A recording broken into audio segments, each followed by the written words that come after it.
तर मंडळी, या संगमनेरची भेल खायला मला तर खूप आवडते. तर काल मिस्टर गावाला गेले होते आणि मग येताना त्यांनी भेल आणली होती. ते पहाटेच आले होते, पण ते कामाला निघून गेले. म्हटलं ते आल्यानंतरच सोडूया. तर आता कसं आहे, आपण गावावरून कोणती पण वस्तू आणली ना, तर ती सगळ्यांबरोबर वाटून खाल्ली ना की खूप बरं वाटतं. मग इथे घेतल्या होत्या मी वाटण्या करायला. म्हटलं सगळ्यांनाही थोडी थोडी देऊया, कारण गावची वस्तू म्हटली ना की सगळे आवडीने खातात. तर मग इथे मी सगळ्यांना देऊन थोडीशी राहिली होती, तर ती भरणीत भरून ठेवली होती. मग मीही घेतला होता चहा प्यायला. नंतर घेतली होती दुसरी भेटवस्तू सोडायला. म्हटलं बघूया सासूबाईंनी लाडक्या सुनेला काय पाठवले, तर इथे बोंबील सुद्धा पाठवले होते. तर आता मी ह्याच्यातल्या पण थोड्या थोड्या वाटण्या करणार आहे, म्हणजे आईला वगैरे देणार आहे, कारण गावची वस्तू ना सगळ्यांनाच आवडते आणि आवडीने खातात.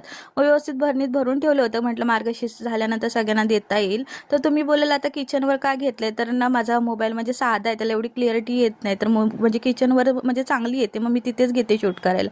नंतर घेतली होती नवऱ्याच्या आवडीची भाजी बनवायला. भाजी बनवून झाली. आता मी कोकणातली पण आहे आणि नगरची सून पण आहे, तर मला दोन्हीकडच्या वस्तू खायला भेटतात. तिकडून मम्मी पाठवते आणि तिकडून सासूबाई.